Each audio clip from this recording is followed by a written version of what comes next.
우리가 함께 볼 하나님의 말씀 빌립보서 1장 10절부터 11절입니다. 10절과 11절. 빌립보서 1장 10절과 11절 말씀입니다.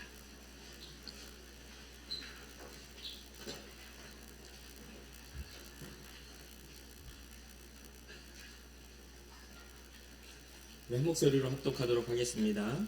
너희로 지극히 선한 것을 분별하며 또 진실하여 허물 없이 그리스도의 날까지 이르고 예수 그리스도로 말미암아 의의 열매가 가득하여 하나님의 영광과 찬송이 되기를 원하노라. 아멘.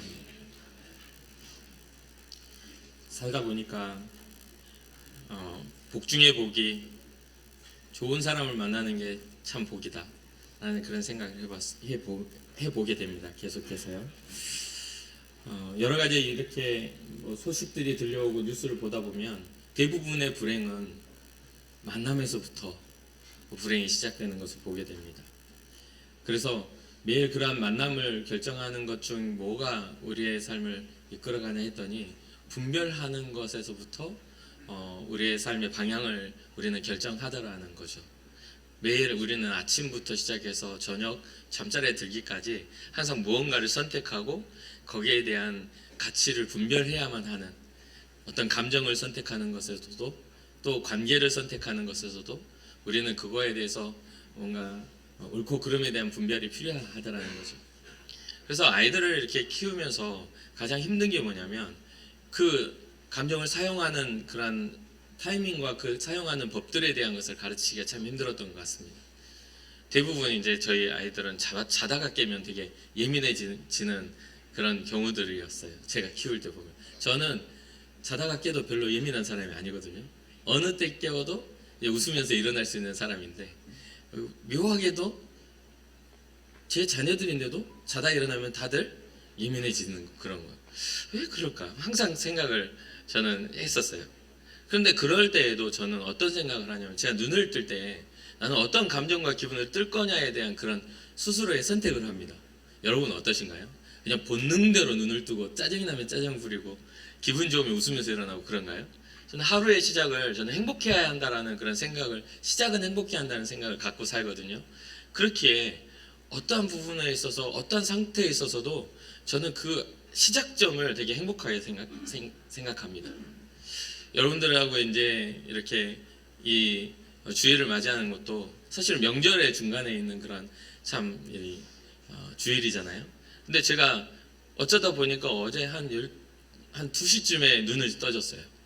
잠을 일찍 잔다고 생각했는데 금방 떠져서 그냥 눈을 딱 떴을 때 그냥 행복하게 눈 뜨고 지금까지 이렇게 있는 겁니다. 새벽에 나와가지고 말씀을 보고 찬양을 듣고, 뭔가 저희 선택은 그런 거예요. 그 좋은 것들을 내놓기 위하여 사람은 누구나가 좋은 노력을 하죠. 그런 것처럼 이러한 것들은 하나의 어떤 기준을 가지고 우리가 행동을 하고, 어떠한 기준을 가지고 우리가 그 선택의 방향을 결정하느냐에 따라서 우리의 그러한 하루가 행복하기도 하고 불행하기도 하죠. 여러분 그거 아십니까? 저는 이게 굉장히 제 인생에 있어서 굉장히 큰 제 삶에 좋은 걸 갖다 준 게 뭐냐면, 저는요, 제가 화를 내면 상대도 화를 내는 걸 알았어요. 제가 짜증을 부리면 상대도 같이 짜증 부린다는, 제가 짜증을 부리는데 웃어주는 사람은 거의 저희 부모님도 안 그러신 것 같아요. 그러니까 뭐냐면 씹는 대로 거두는 그 저의 어떤 삶의 그런 걸 알기 때문에 저는 항상 그게 저에게는 아주 중요한 가치입니다. 누군가가 와가지고 화를 내도 웃어줄 때 그 사람의 화가 누그러지는 걸 봤어요. 같이 소리 지르면 정말 그날은 머리털 쥐어 뜯기는 날에 서로 멍드는 날이고 서로 상처 입는 날이죠. 그런 것들을 항상 봤어요. 그러다 보니까 저는 그 씹는 대로 거두는 그런 것들에 굉장히 잘 적용해 봤던 것 같습니다. 그러니까 분별에는 가치 기준이 있어야 돼요. 가치 기준이. 거기에 대한 충분한 가치 기준이 생겨야만이 그 선택의 방향도 가치 있게 방향성을 가질 수 있는 거죠. 이 분별의 기준은 사소하지 않아요. 굉장히 중요합니다. 어떤 이는 이것을 건축물의 기둥이라고도 표현을 합니다. 어떤 것을 선택하는 그 분별의 기준이 그 자기의 삶을 이렇게 어떤 건축물의 기둥과 같아서 인생의 기둥처럼 우리의 삶을 떠받치는 그런 거라고 이야기도 해요. 이 기둥은 모든 무게를 떠받치고 그 건축물을 안전하게 하지만 겉으로 드러난 부분보다는 이 기둥이 감추어진 부분이 많아요. 이 건축물 딱 있을 때 기둥들은 막 다 기둥으로 세울 수가 없어요. 딱 중요한 부분에 기둥으로 세워져 있고 나머지는 건축물의 대부분에 쌓여 있는 것을 보게 되죠. 그래서 이 겉으로 그냥 특별하게 드러나지 않고 때로는 이 기둥이 그 건축물에 불편하게 보이는 그런 큰 기둥으로 있는 경우도 있어요. 그런데 그게 없으면 건물은 무너지고 말죠. 그러니 보여지는 그것의 가치가 아니라 보이지 않는 것에 대한 가치를 우리는 항상 신경을 써야 됩니다. 하나님을 향해서 우리의 신앙도 마찬가지인 것 같아요. 오늘 본문에서 이야기하는 첫 번째 구절에 뭐라고 나옵니까? 너희가 너희로 지극히 선한 것을 분별하고 진실하여 허물없이 그리스도의 날까지 이르라. 이거 엄청난 권면이에요. 지극히 선한 것을 분별하는 분별의 기준이 없으면 우리는 어디까지 갈 수 없냐면 그리스도의 날에 갈 수가 없어요. 거기에 도달했을 때 우리의 것은 좋은 것을 가질 수가 없죠. 선한 것의 분별은 우리를 크리스천으로서 부끄럽지 않게 합니다. 크리스천들이 왜 손가락질 당하고 왜 크리스천들이 부끄러워지는 줄 아세요? 그것은 크리스천다운 삶을 살지 않기 때문에 그래요. 분명히 기독교인이라고 하는데 청년들은 술 취한 그 자리에서 동일하게 술 취하고 동일하게 음담패설을 하고 동일하게 가치 없는 것을 추구해요. 그리스도인으로서 꿈꿔야 될 것들은 아무것도 꿈꾸지 않아요. 그러니까 십자가를 짊어지지 않으니까 편하죠. 우리 오늘날의 젊은 세대들은 이 내 마음이 편한 것에 굉장히 관심이 많거든요. 편하긴 편해요. 그런데 십자가를 짊어지지 않으니까 더 이상 크리스천이라는 타이틀은 우리하고 상관이 없게 되는 거예요. 그러니까 영적인 것은 영적인 것으로 발견되어지는 건데 영적인 추구를 하지 않으니 영적인 것들을 경험할 수가 없죠. 그리고 계속해서 어떻게 돼요? 육적인 것을 따라 살 수밖에 없어요. 인생에 있어서 가치 있는 것들은 많이 있습니다. 물질이 가치 있고 건강이 가치 있고 관계가 가치 있고 많은 게 다 가치가 있어요. 그러나 그것은 인생에 있어서 우리가 유한한 삶 속에 유통기한이 있는 가치예요. 우리의 인생을 떠나면 그 어떤 것도 가지고 갈 수 있는 게 없어요. 그렇죠. 그리고 그 이후에 하나님은 우리에게 심판하시겠다라는 그것을 허락하셔요.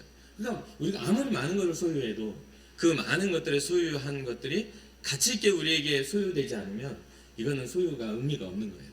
그런 부분들에 있어서 우리는 그 분별의 선한 기준들을 세우는 게 굉장히 중요합니다. 내가 왜 많은 걸 소유해야 하는가? 나가 잘 먹고 잘 살고 내가 편하기 위해서 얼마든지 오케이죠. 우리가 소유를 많이 하는 건 우리가 편해지는 거는 첫 번째 이유기 돼요. 근데 그것이 전부라면 하나님 우리에게 복 주실 이유는 아무것도 없죠. 여러분들이 주님 앞에 기도할 때 하나님 내게 복을 주십시오 기도를 해야 한다면 그냥 내 스스로의 만족을 위해서 달라고 하는 것이라면 하나님 우리에게 주실 의미가 없죠. 한번 잘 생각해 보세요. 그것이 하나님 앞에 영광이 되고 하나님 앞에 증거가 되고 크리스찬다운 삶의 증거가 된다면 하나님 얼마든지 주실 수 있는 그런 하나님은 위대하신 하나님이세요.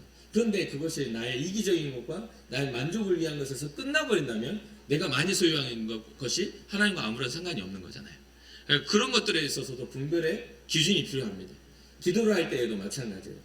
하나님 앞에 기도를 할 때 나는 하나님이 기뻐하시는 합당한 기도를 하고 있는가를 분별해야 돼요.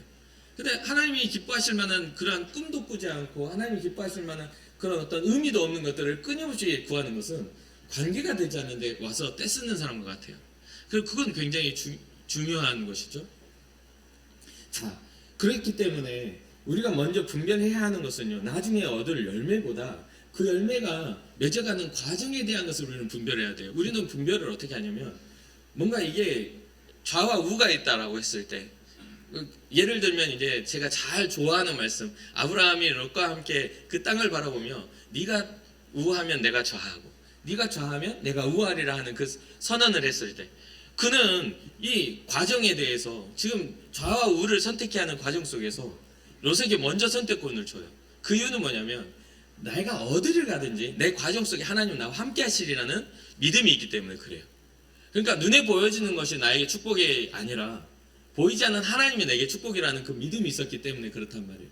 근데 우리는 분별을 어떻게 하냐면 우리 눈에 보이기에 좋은 것에 대한 것에만 의미를 둬요. 하나님이 우리에게 감춰놓은 비밀에 대한 것은 고민하지 않는다는 거예요.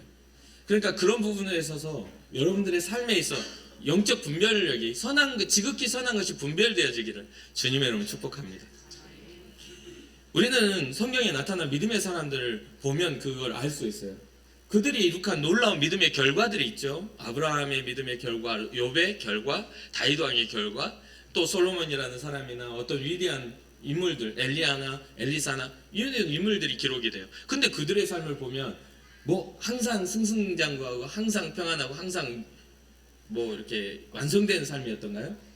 그들의 삶을 성경을 기록할 때 모든 대부분의 사람들은 고난 중에 모세라 할지라도 40년의 광야 생활이라는 미디안의 양치기로서의 삶을 하나님은 걷게 하시고 그 다음에 용도자의 삶을 살게 하세요.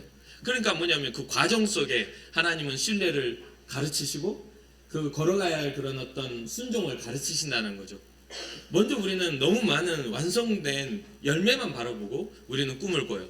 내게 일어나는 그 고난과 내게 일어나는 그런 어려움들이 왜 나만 겪느냐라고 이야기하지만 성경 어디를 봐도 나만 겪는 고난은 없어요. 대부분의 믿음의 사람들의 걸음에는 고난이 함께 겸해와요.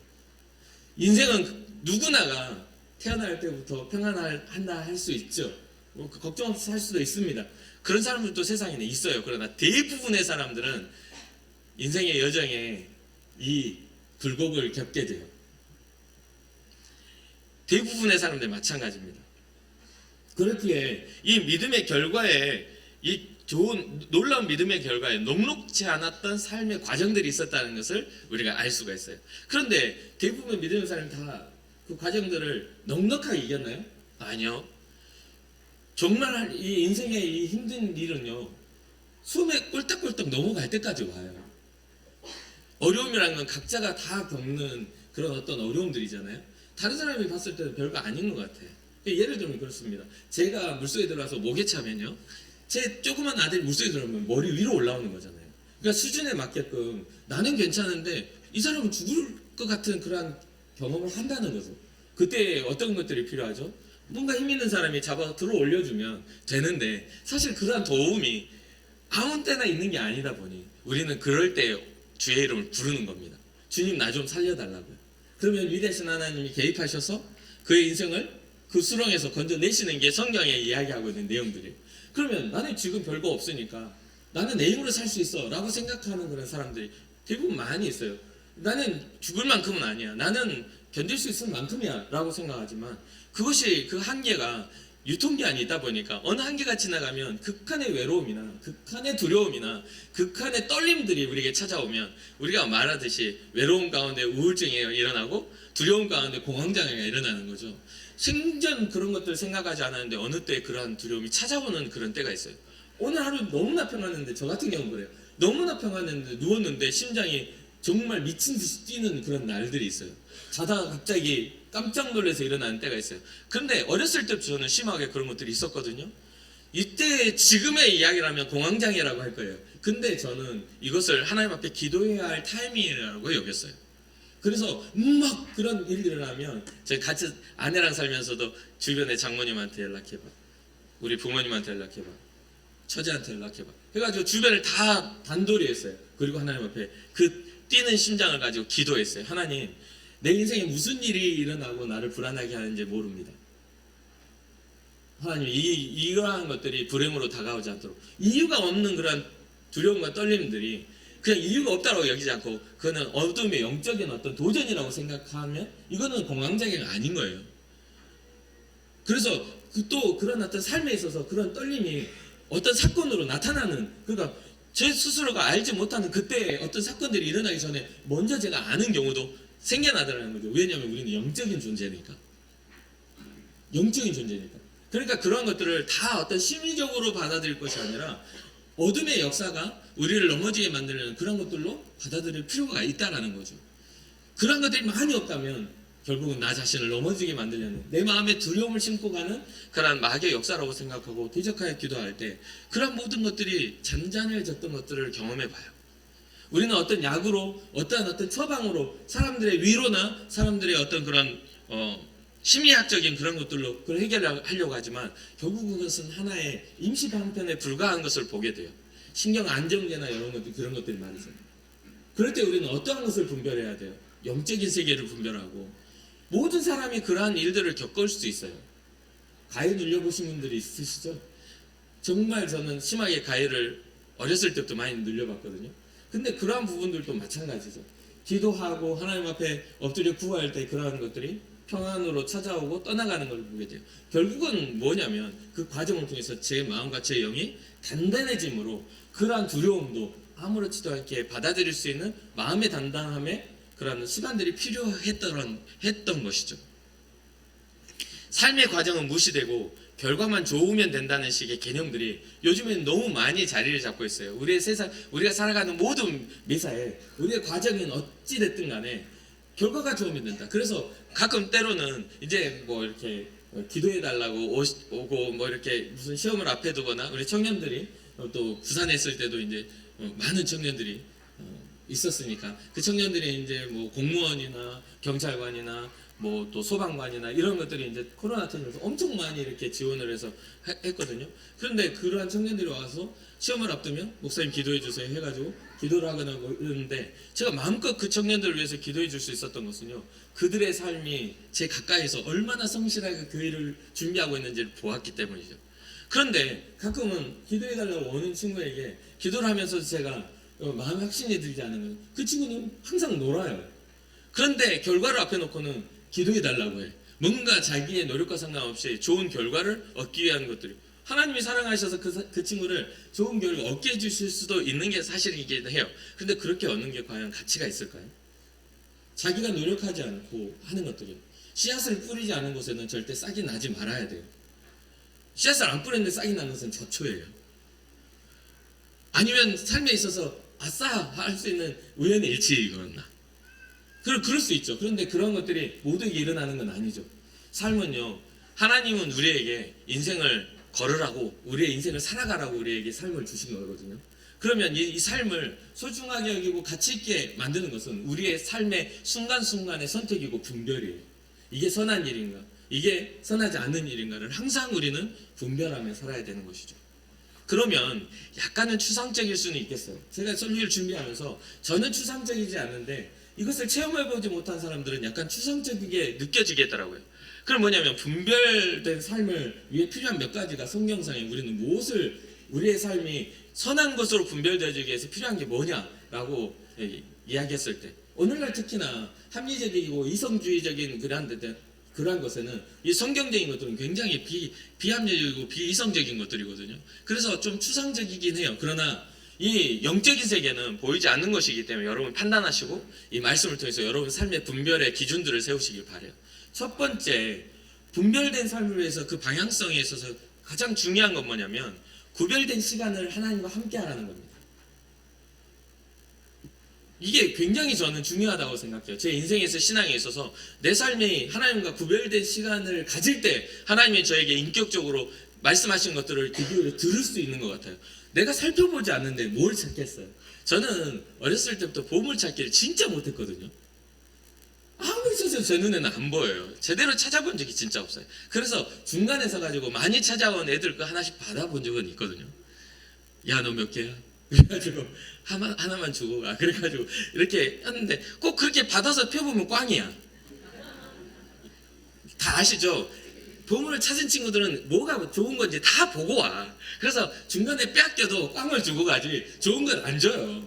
그런데도 이게 재미있는 건 중간에 하나를 해서 꽝이어도 보물이라는 그 쪽잔을 들고 있는 게 얼마나 그게 마음을 안정감 주는지 몰라요.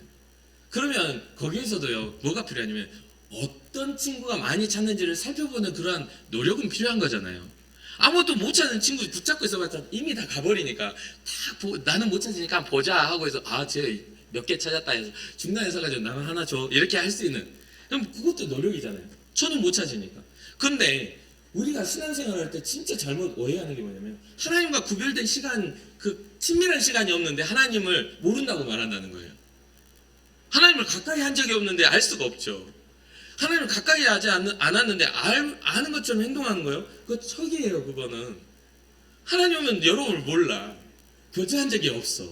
그런데 하나님과 교제한 것처럼 신앙이 좋은 것처럼 앉아있는 것은 굉장히, 그거는 힘든 시간 아니에요? 설교를 들을 때 진짜 힘든 시간이에요. 목사님 조금 더 길게 설교하고 재미없게 설교하면 눈꺼풀이 엄청 무거운 시간이잖아요. 그러니까 이게 참 어려운 거죠. 근데 하나님은 알잖아요. 시키지 않아도 기도하게 되고요, 시키지 않아도 하나님을 찾게 돼 있어요. 하나님을 경험하면 그래요. 인격적으로 구별된 그 시간 속에 와 이거는 진짜 하나님 아니면 할 수 없는 일이셔라고 할 수 있는 체험이 있는 사람들은 하나님과 굉장히 친밀해질 수밖에 없는 것이죠. 누군가를 알아가는 것은 당연히 시간이 필요합니다. 어느 한 사건을 통해서 알아가지 않아요. 제가 보니까 어렸을 때 기적이 일어나서 자기 몸에 병이 났고 자기의 삶에 있어서 진짜 기적적인 어떤 체험을 한 사람들도요, 그 시간이 이어지지 않으면 금방 까먹어요. 그거 정말 신기하더라고요. 제가 믿음을 배웠던 제 믿음의 선배 형들이 누나들이 세상에 나가니까 다 안 믿는 사람처럼 바뀌더라고요. 너무너무 신기했어요.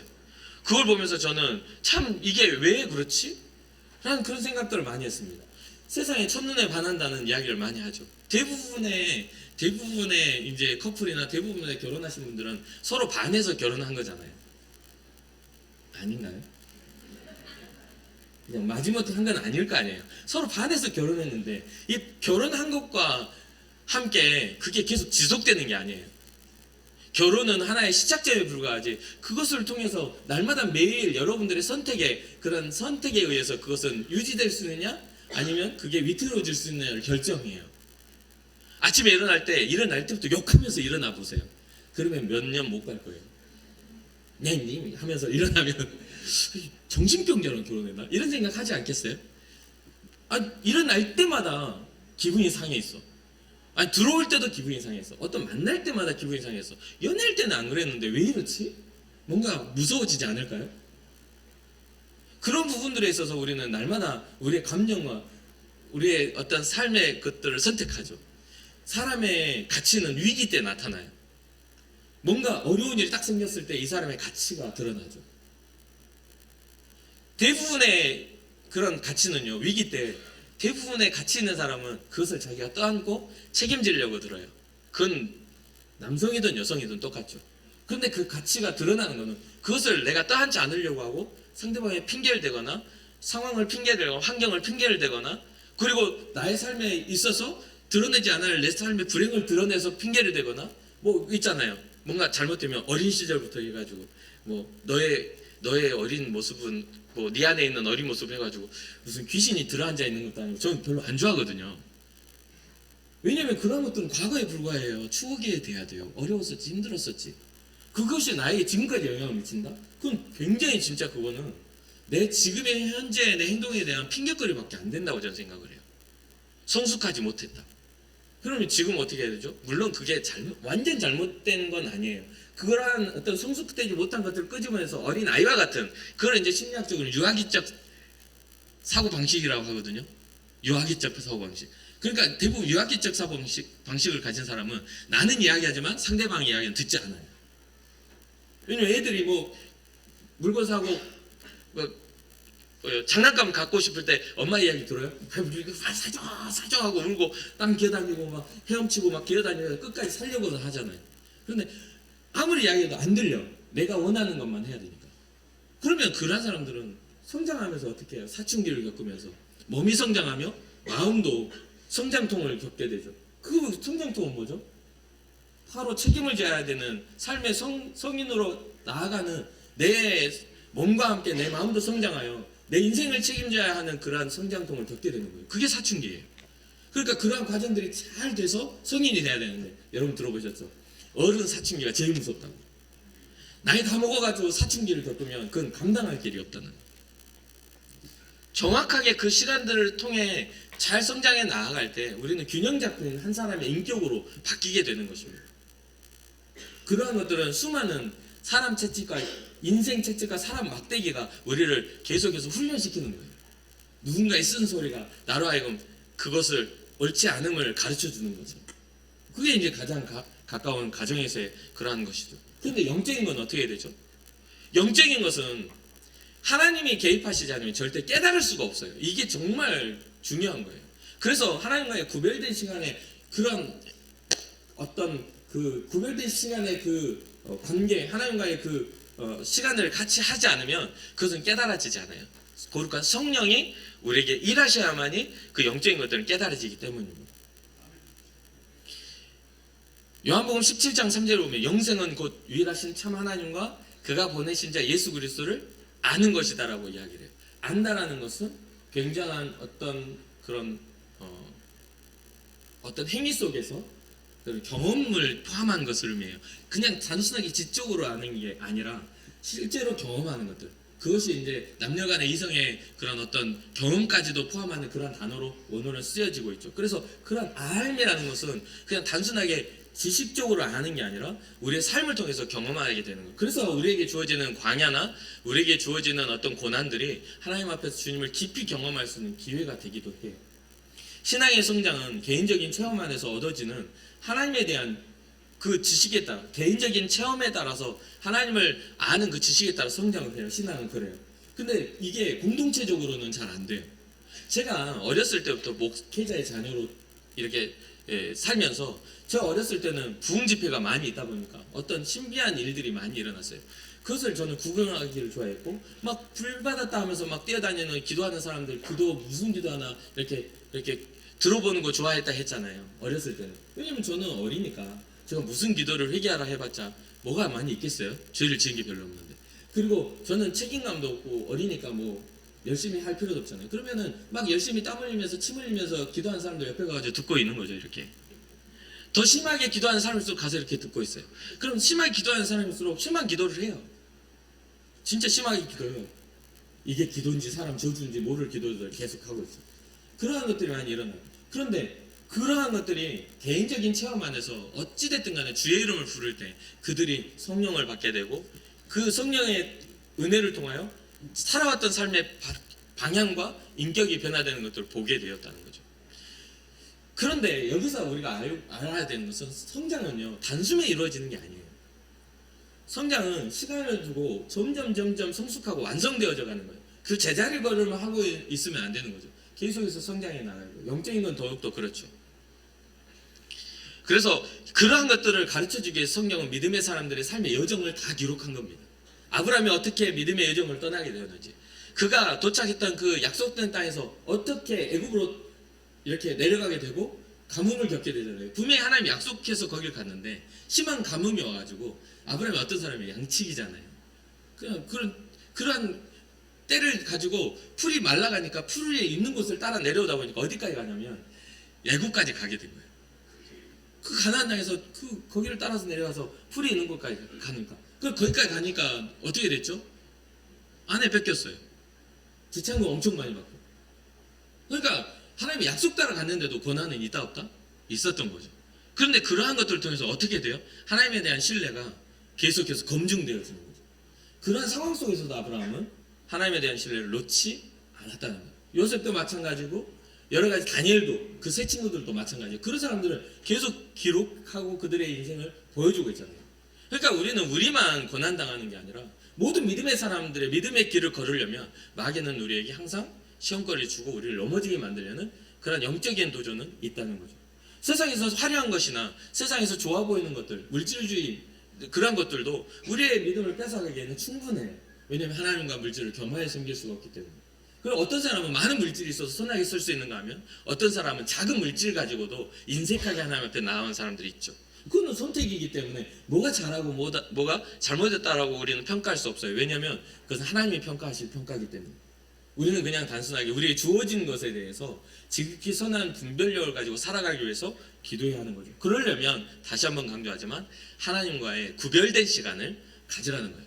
이렇게 뭐 공동체적인 이런 예배 통해서도 여러분들이 말씀을 깨달을 수 있지만 여러분들의 골방이 없으면 하나님은 인격적으로 깊이 만나기는 어려워요. 그러니 여러분들의 선택이 언제나 어떤 관계에 매여 있게 되죠. 어떤 뭐 우리 부모님이 다니는 교회니까 뭐 이 명절 때는 뭐 집에 오는 김에 와봐야지. 명절에 1년에 한두 번은 명절 때는 참석하는 교회 이렇게 돼버리는 거죠. 그것은 관계가 있는 게 아니에요. 하나님과는 무관해요. 그냥 가정 내에서 불화를 피하기 위한 불화하는 싸움을 피하기 위한 하나의 방편에 불과한 거 돼버리고 마는 거죠. 그래서 하나님은 우리가 하나님을 알기 위해 구별된 시간을 드릴 때 보상해 주시는 하나님이라고 분명히 말해줘요. 히브리서 11장 6절 믿음이 없이는 하나님을 기쁘시게 하지 못하나니 하나님께 나아가는 자는 반드시 그가 계신 것과 또한 그가 자기를 찾는 자들에게 상 주시는 이심을 믿어야 할지니라. 하나님께 나아갈 때 그냥 단순하게 나아가는 게 아니라 주님을 찾아야 돼요. 보물찾기를 하시라는 얘기예요. 이건 영적인 보물이고 우리의 생명의 보물이에요. 주님을 찾으셔야 되는데 언제나 와가지고 그냥 습관적으로 주님에 대해서 깊은 고민을 하지 않으니까 제가 목사 살면서 이 정도는 깨달아 알 것 같은데 이 정도 들었으면 알 것 같은데 하는데 절대 못 알아듣는 분들이 있더라고요.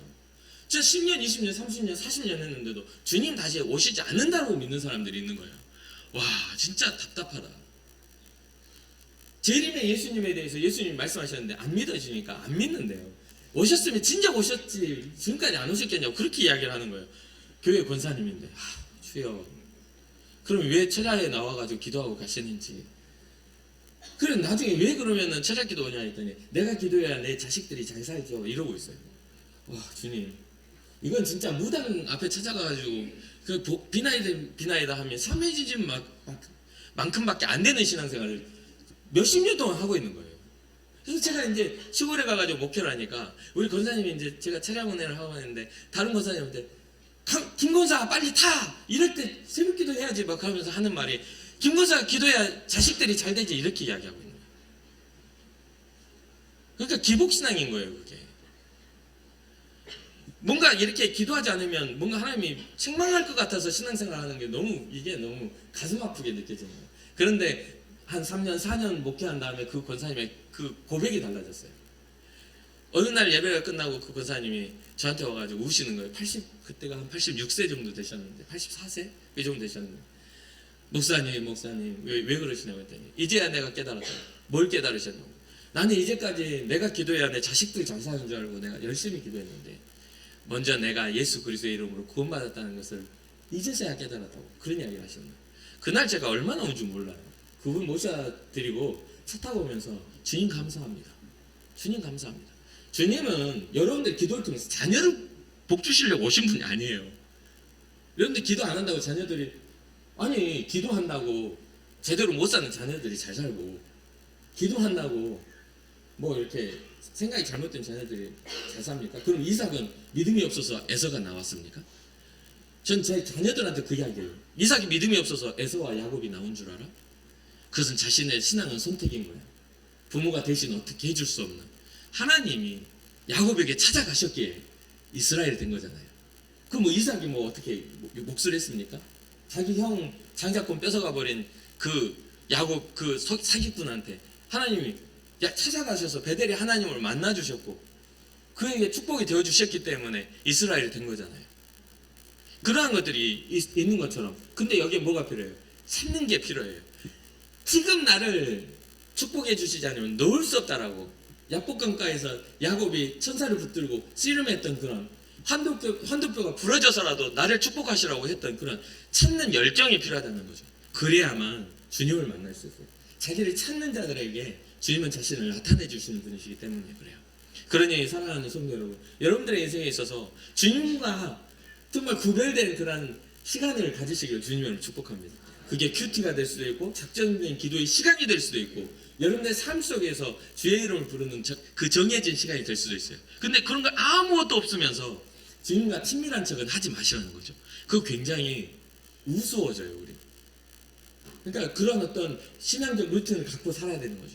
두 번째는 뭐냐면요, 여러분 인생에 있어서 진짜 소중하게 여겨야 될 게 뭐냐면 정말 선한 분별력을 갖고 싶으면 믿음의 친구를 사귀라는 거예요. 믿음의 친구를 사귀라. 맨 와가지고 뭐 이렇게 믿음 없는 이야기하고 맨날 뭐 이렇게 안 좋은 이야기만 하는데 그 친구를 소중하게 여기지 말고. 그래서 어떤 목회자는 그런 이야기를 해요. 제가 이제 어떤 설교를 듣다가 그 목사님의 이야기를 듣는데 그 목사님이 뭐라고 하냐면 하나님의 말씀을 듣지 않는 자의 말은 누구의 말도 듣지 말라. 목사님 입장이겠죠. 목사님이 말씀을 선포했는데 하나님의 말씀에 순종하지 않는 사람의 말은 그 말이 아무리 지혜롭게 들려도 듣지 말아라. 이렇게 이야기를 하는 거예요. 그거는 사람 이야기지 하나님의 이야기가 아니야. 그럼 말은 뭐냐면 그 사람이 기도하지 않는 사람의 이야기는 아무런 의미가 없다는 거예요. 그냥 단순하게 보기에는 그 뭐가 되냐면 롯의 소돔과 고모라를 선택한 일밖에 안 되는 거예요. 하나님과 동행하지 않는 이야기들은 그냥 단순한 그냥 좋은 것을 찾아가는 것밖에 안 되는 거다. 이 목사님 말은 조금 극단적인 말인 듯 하지만 하나님의 사람이 살아감에 있어서 한 번 깊이 생각해 보아야 할 말이기도 합니다. 그만큼 전 중요하다고 생각해요.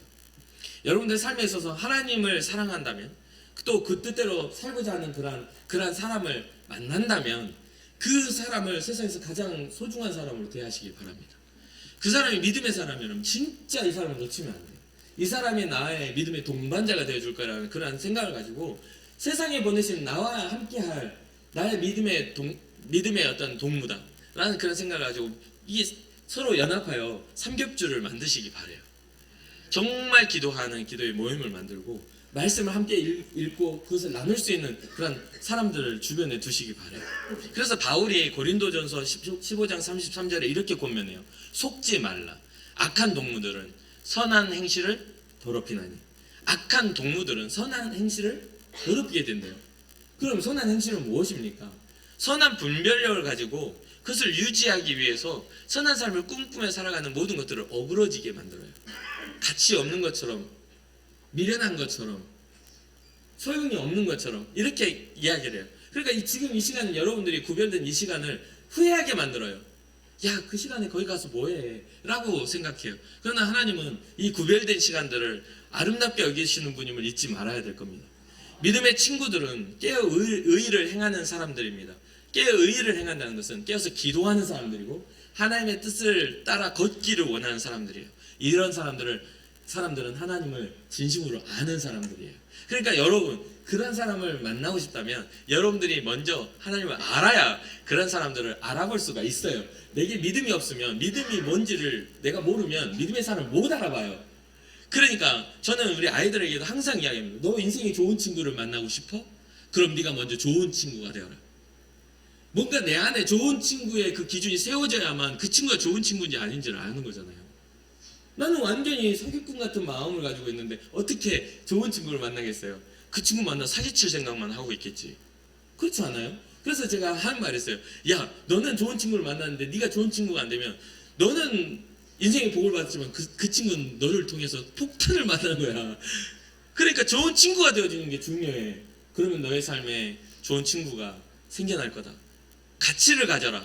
그러면 가치 있는 친구를 알아보게 될 거다. 이런 이야기를 합니다. 세 번째입니다. 세 번째는 제가 살면서 이 분별을 할 때 굉장히 중요한 거 뭐냐면 들을 귀를 가진 사람들이 굉장히 중요하다는 거예요. 여러분 들을 귀를 가지시기 바랍니다. 하나님의 말씀을 들을 준비가 되어 있는 사람들에게는 하나님은 자신을 보여주세요. 근데 하나님의 말씀을 들을 준비가 안 되어 있는 사람들은 아무리 자신을 보여줘도 그 사람들은 못 알아들어요.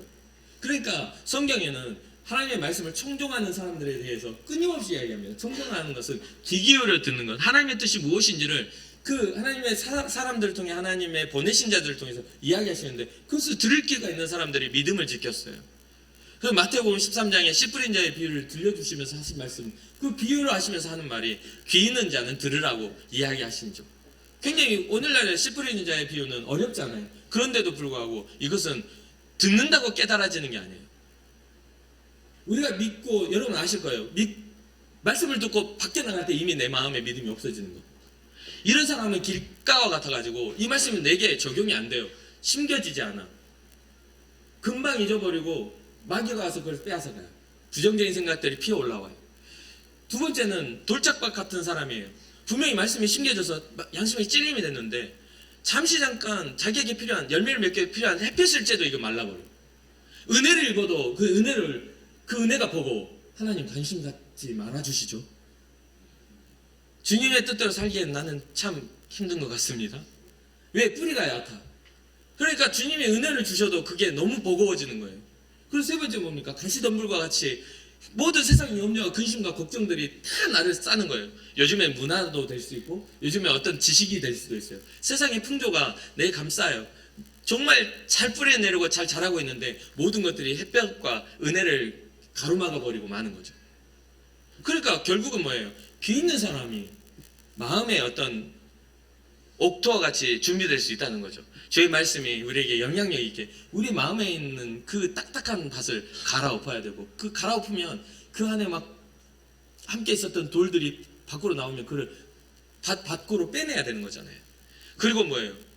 곡식과 가라지 이야기했던 것처럼 곡식이 있고 그 잡초가 나면 잡초를 밭을 매줘야만이 그 영양분을 빼앗기지 않는 것처럼 저는 농사를 지었기 때문에 그걸 다 알아요.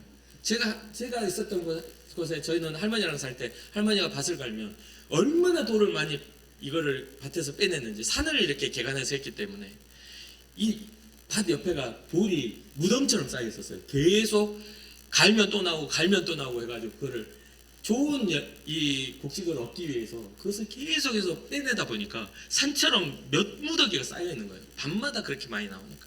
그만큼 우리의 삶에 있어서는요, 여러 가지의 돌들이 우리의 마음에 자리를 잡고 있어요. 그럴 때마다 우리는 빼내지 않으면 계속해서 우리의 믿음은 말라 삐뚤어질 수밖에 없는 것이죠. 그러니 귀에 있는 자라는 것은, 청종하는 자라는 것은 하나님의 말씀이 여러분들 마음에 역사하실 수 있도록 하나님의 말씀을 인정하는 마음으로 들어야 돼요.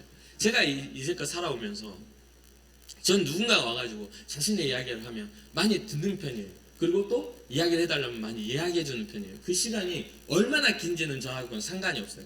5시간이 되든지 10시간이 되든지 그것이 선한 열매를 맺기 위한 방법이라면 저는 얼마든지 그것을 투자할 그런 어떤 자세가 돼 있거든요. 제 인생에 있어서 저희 삶에 찾아와서 저를 지적하는 청년들, 지적하는 성도들이 있어도 저는 다 들었어요. 처음부터 끝까지 무슨 말을 하는지 다 들었어요. 그리고 저의 삶에 있어서 항상 저는 생각해요. 제가 없는 것은 저에게 필요한 것이라고. 제가 가지지 못한 건 저에게 필요한 것이라고. 그러니까 뭐냐면 결여됨은 여러분 우리에게 필요한 거예요. 여러분 행복하고 싶으세요? 여러분들에게 행복이 필요해요. 불행하다 여기신 분들은 행복이 필요한 겁니다. 사랑받지 못한다고 여기신 분들은 사랑받는 게 필요한 거예요. 그러면 그런 것들을 추구하고 살아야죠. 그래서 어렸을 때부터 제가 저희 어머니한테 들은 말이 있어요. 사랑은 자기 몸에서 난단다. 사랑은 자기 몸에서 난다. 사랑받지 못한 사람은요, 사랑받지 못할 행동을 해요. 그리고 왜 나를 사랑해주지 않는다고 말해요. 제가 그랬어요. 근데 어느 순간 제 스스로를 알고 사랑받을 행동을 하면 사람들이 나를 사랑해준다는 걸 깨달았어요. 내가 부드럽게 말을 하면 상대방은 나에게 부드러운 말을 하고 웃어준다는 걸 알았어요. 처음에 제가 말했잖아요. 근데 그렇지 않으면서 인정받기를 원하는 사람들이 세상에 너무 많다는 거죠. 부부관계든 어떤 회사든 교회든 그러한 것들이요. 우리는 우리의 결여를 깨달아야 돼요. 우리의 결여는 뭐냐면 하나님의 뜻이 결여된 사람들은 절대 하나님의 뜻을 못 받을 사람들이 아니라 그 뜻이 필요한 사람들이라는 거예요. 그러니까 구하셔야 돼요. 구하면 후히 주시고 꾸짖지 아니하신 하나님이 여러분들 삶을 채우시리라 저는 생각을 해요. 그것이 주님의 뜻에 합당한 물질이라도 하나님은, 건강이라도 하나님은, 관계라도 하나님은 여러분들이 그것이 필요하다고 구하면 하나님 주시는 분이라는 거예요. 그런데 우리는 구하지 않죠. 항상 원망하고 항상 탄식만 하죠. 하나님이 선하시는 분이라는 것을 우리는 인정하지 않아요. 왜? 내게 하나님은 항상 무리한 것을 요구하시는 분인 것처럼 보이니까요. 그런데 여러분 인생에 있어서 하나님 일부러 여러분들의 것을 뺏어간 적이 있으신지 한번 생각해 보시기 바랍니다. 우리의 어리석음이 우리의 것들을 다 빼앗길 뿐이지 하나님이 우리의 것을 뺏어간 적이 없으세요. 오히려 더 풍성하게 우리를 주시고자 하는 하나님의 그 사랑의 힘을 기억해야 합니다. 네 번째로는 믿음의 충고를 들을 줄 알아야 돼요. 귀를 연 다음에 이 귀가 그냥 열려있다고 다 되는 게 아니라 어떤 이야기를 하면 들을 줄 아는, 충고를 들을 줄 아는 귀가 열려야 돼요. 이스라엘의 초대 왕 사울은 사무엘의 충고를 무시합니다. 그렇게 하면 안 된다는 걸 다 무시해요. 하나님의 뜻을 거역하는 일을 하지 말라는 사무엘의 말을 들었음에도 불구하고 자기가 원하는 대로 해버려요. 그의 마음에는 자신이 행하는 일에 대한 정당성만 가득해 있었기 때문에, 이거는 내가 봤을 때 이건 옳은 일이야 라고 생각했기 때문에 하나님의 사자가 와서 이야기하는데도 안 들었어요. 그렇게 그는 왕으로서의 권위는 있었을지 모르지만 하나님의 백성으로서는 겸손함을 갖지 못한 사람이에요. 그런 사울 왕에게 사무엘은 진심 어린 충고를 합니다. 뭐라고요? 사무엘이 이르되 여호와께서 번제와 다른 제사를 그의 목소리를 청종하는 것을 좋아하심같이 좋아하시겠나이까? 번제를 드리고 다른 제사를 드려도 주의 말씀을 따라 순종하는 것처럼 그 번제와 제사를 좋아하시겠습니까? 그 말은 주의 말씀을 듣는 걸 훨씬 하나님이 좋아하신다는 뜻이잖아요. 그러면서 하는 말이 순종이 제사보다 낫고 듣는 것이 수양의 기름보다 낫습니다. 이는 거역하는 것은 점치는 죄와 같고 완고한 것 고집이 센 거잖아요. 완고한 것은 사신 우상에게 절하는 죄와 같으니라. 왕이 여호와의 말씀을 버렸으므로 여호와께서도 왕을 버려 왕이 되지 못하게 하셨나이다. 사울 왕이 그런 거예요. 충고를 해도 듣질 않았어요. 근데 이스라엘 역대 왕들은 다 그렇습니다. 아합도 마찬가지고 이세벨도 마찬가지죠. 엘리야 시대에 그 위대한 불병거를 타고 하늘에 올라간 위대한 선지자 750명의 그러한 어떤 바알과 아세라신을 섬기는 자들과 싸워서 이긴 그 위대한 선지자라도 아합은 듣지 않았어요. 그런 것들이 굉장히 위태롭고 위험한 것이죠. 사울 왕이 충고를 듣지 않고 자기 마음대로 행함을 얻은 데까지 너무나 처절합니다. 왕이 여호와의 말씀을 버렸으므로 여호와께서도 왕을 버려 왕이 되지 못하게 하십니다. 이 너무 처절한 거예요. 너의 모든 지, 너의 모든 영광, 이스라엘이라는 하나님의 백성, 하나님의 소유를 너에게 영광을 주었는데 네가 나의 말 듣지 않아? 그러면 내가 거두어갈 거야. 다음 때에 다윗이라는 또 위대한 왕이 나오잖아요. 다윗에게 그 왕위를 이어버리는 그렇지 않았다면 그 사울 왕의 가문을 통해 쭉 믿음의 계보가 이어졌을 텐데 그 잔이 옮겨져 버리고 말았던 것이죠. 결국 사울 왕의 권위를 하나님이 세우셨습니다. 그는 하나님의 말씀과 뜻대로 보내심을 받은 주의 종의 말을 귀 기울여 들었어야만 해요. 충고를 거절하는 것은 이스라엘 역사 속에서 너무나 자주로 나오는 정말 이스라엘 백성의 특징이기도 해요. 뭔가 좋은 이야기를 하면 잘 안 들어요. 안 좋은 이야기를 어떻게 그렇게 잘 들어? 자주 말씀드리죠. 나쁜 짓은 안 가르쳐도 너무 잘하는데 좋은 짓은 가르쳐줘도 너무 안 해요. 그러니까 미워하는 거나 상대를 용서하지 않는 것은 안 가르쳐줘도 자연스럽게 미워하고 자연스럽게 용서하지 않지만 사랑하라는 건 절대 못하고 용서하라는 건 진짜 힘든 거예요. 좀 이상하잖아요. 근데 여러분 반대로 바꿔보세요. 사랑하는 것이 먼저고 용서하는 게 먼저고 화를 내는 것보다 온유함이 먼저 되어보세요. 그럼 여러분 삶이 행복해질 겁니다. 행복해질 거예요. 분명합니다. 이거는 주님의 은혜가 없어도 마찬가지예요. 이건 분명합니다. 이거는 누군가의 사랑을 위해서 오래 참아보세요. 분명히 여러분 삶에 행복이 다가올 겁니다. A.W. 토저, 정말 제가 좋아하는 그런 목사님이죠. A.W. 토저는 이러한 위험성에 대해서 이런 진단을 해요.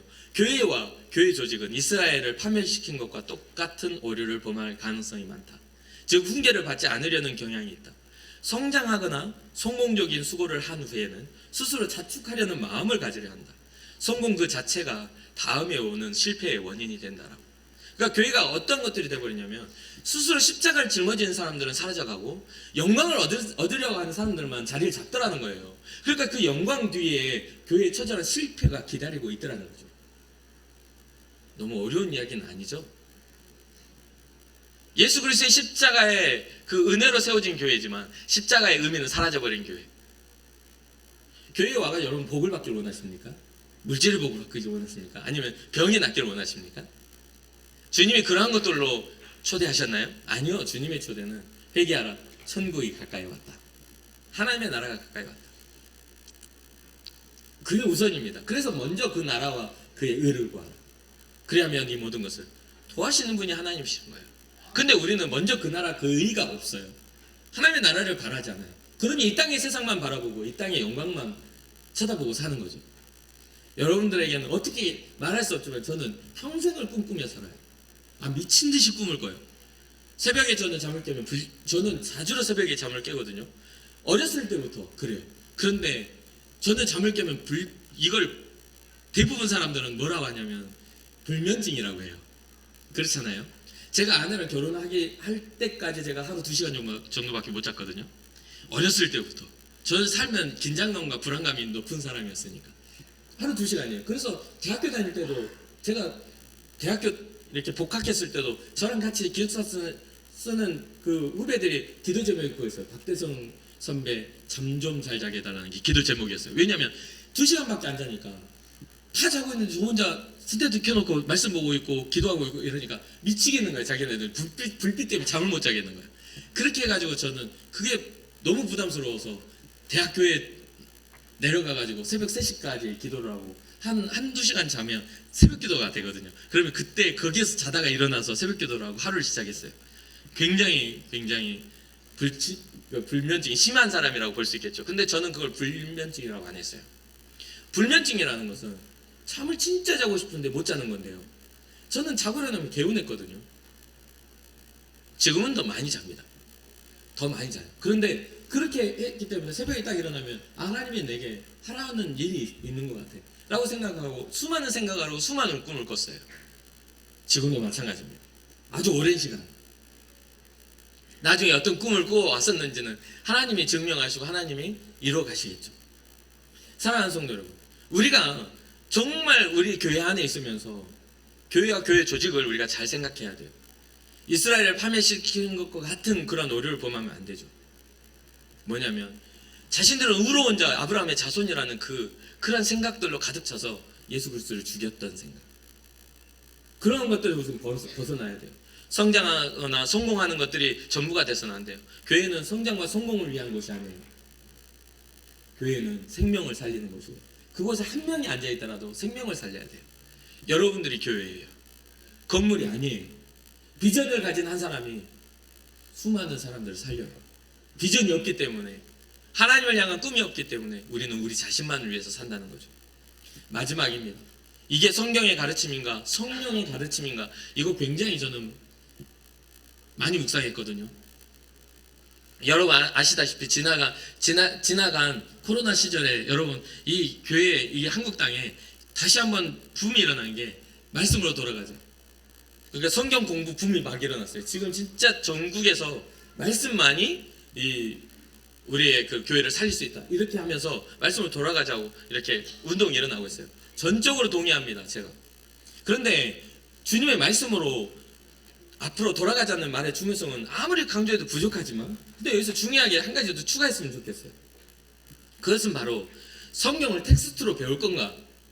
그렇잖아요. 성경을 하나의 배움의 그런 어떤 지식적인 것으로 배울 건가? 아니면 지금도 여전히 살아계셔서 우리의 삶에 일하시고 역사하신 성령의 역사로 성경 말씀을 믿을 것인가? 성경 알고 있는 사람은 대부분 많아요. 설교 듣다가 제가 항상, 저는 1년 설교하는데도요, 지금 400번이, 작년에 400번이 넘게 하니까 내가 이게 설교를 했나 말았나 그걸 계속 검색하면서 설교 본문을 선정해야 돼요. 왜냐면 새벽기도까지 하면 너무 많은 설교들을 했으니까. 그러니까 그렇게 하는데, 사실 이 설교라는 것이 정보 전달인가요? 여러분 정보 전달로 알고 있나요? 절대 그러면 안 돼요. 하나님의 말씀은 살았고 운동력이 있어 좌우에 날이 선 검과 같아서 우리의 심령과 우리의 골수를 쪼개야만 되는 거예요. 우리 안에 하나님 앞에 온전히 살지 못하는 것들에 대한 회개가 일어나야 그게 바로 우리를 믿음으로 이끌어가는 말씀이 되는 겁니다. 지식적으로는 예화가 비슷하고 뭐 하면 여러분 똑같은 말씀 들은 것처럼 느낄 거예요. 근데 성경은 단 한 가지로 우리에게 말하거든요. 신약에 와서 하나님의 말씀 단 한 가지로 우리에게 함축돼요. 예수 그리스도가 생명이다. 예수 그리스도가 우리의 구원이라는 거, 그거 하나밖에 없어요. 수많은 설교를 해도 제가 여러분들한테 드려야 하는 것은 예수 그리스도가 여러분 살린다는 거예요. 목회자의 설득력 있는 그런 설교가 아니에요. 제가 뭔가 매력적으로 여기에 서가지고 뭔가 하는 게 아니에요. 여러분들 재밌게 웃겨줘가지고 설교 재밌었어 이렇게 하는 게 아니에요. 말씀은 우리를 살리는 생명이에요. 예수 그리스도만이 우리의 생명이에요. 이 교회가 이것을 잃어버리면 절대 안 된다는 것이죠. 성경의 가르침인가 아니면 성령의 가르침인가, 살았고 운동력이 있는 말씀이 내 심령 골수를 쪼개는 그러한 신앙생활을 해야 된다 이거예요. 생명력이 있는 경건생활은 성령이 일하셔야만 가능합니다. 생명력이 있는 경건생활은 우리 성령님이 나와 함께 하셔야 가능해요. 단순히 아는 삶은 매우 도덕적이고 윤리적일 수는 있어요. 그러나 참 생명은 소유하지 못하죠. 그 도덕과 윤리가 깨지면 우리의 믿음도 깨져버리고 말아요. 그런데 성령의 일하심이 우리에게 긍휼하심을 오면요, 도덕과 윤리의 깨짐과 상관없이 우리는 주님의 긍휼하심 속에 우리는 구원의 일 가운데 주님이 이끌어 가실 거라고 저는 믿습니다. 그래서 모든 성경은 하나님의 감동으로 된 것으로 교훈과 책망과 바르게 함과 의로 교육하기에 유익하니 이는 하나님의 사람으로 온전하게 하며 모든 선한 일을 행할 능력을 갖추게 하려 합니다. 지금 선한 분별력에 대해서 이야기를 했잖아요. 그러면 지금 모든 성경은 하나님의 감동으로 되어서 교훈과 책망과 바르게 함과 의로 교육함을 우리에게 주세요. 그건 불편한 거예요. 여러분들 여기 앉아가지고 어떤 분들은 그러더라고요. 세상에서 진짜 힘들어 살았는데 목사님 와가지고 그렇게 막 야단치듯이 이야기하니까 정말 불편하다고. 그럼 당연히 불편해야죠. 세상에서 힘들게 살 때 얼마나 죄 지으면서 살았겠어요, 주님 없이. 당연히 하나님 말씀 앞에 나오면 우리는 불편해져야 돼요. 어디 뭐 편하려고 옵니까? 편하신 분들은 잘 주무시기도 하고 그러겠지만 저는 그런 거 별로 안 좋아해요. 설교 진짜 열심히 준비했는데 이런 눈 감고 있으면 얼마나 힘들어요. 그렇잖아요. 근데 성경이 말하잖아요. 모든 성경은 하나님의 감동을 되었는데 교훈하고 책망하고 의력 교육하고 바르게 한단 말이에요. 우리의 잘못된 자세를 바로 세우고 우리가 잘못된 방향을 다른 길로 인도하며 의의 길을 가르쳐주고 우리가 무엇을 해야 하는지를 깨닫게 해요. 근데 그게 뭐라고요? 이는 하나님의 사람으로 온전하게 하며 모든 선한 일을 행할 능력을 얻게 하려고. 그러니까 우리의 선한 분별력은 결국 우리의 선한 삶을 우리는 증명하게 됩니다. 그게 바로 이 오늘 말씀하는 이 11절의 말의 결론이에요. 예수 그리스도로 말미암아 의의 열매가 가득하여 하나님의 영광과 찬송이 되게 한다. 여러분들이 바로 제가 우리의 삶을 바로 세움으로 하나님의 영광과 찬송이 되어줘야 된다고요. 우리가 하나님이 수천 년 동안 마귀와 싸워 우리를 구원하시고자 한 하나님의 전쟁, 영적 전쟁 가운데 우리가 승리의 전리품이란 말이에요. 우리가 하나님의 영광이고 내가 내 아이, 내 자녀를, 내 딸을, 내 아들을 내가 구원하였다라는 하나님의 그 기쁨이 들려오시지 않습니까? 그것을 소망하지 않으니까 우리는 주님과 상관없는 삶 속에 마귀와 동행하는 삶은 가르쳐주지 않아도 하지만 주님과 동행하는 삶을 가르쳐줘도 불편해하는 게 우리의 모습이잖아요. 이제는 반대로 역으로 이거를 바꿔야 돼요.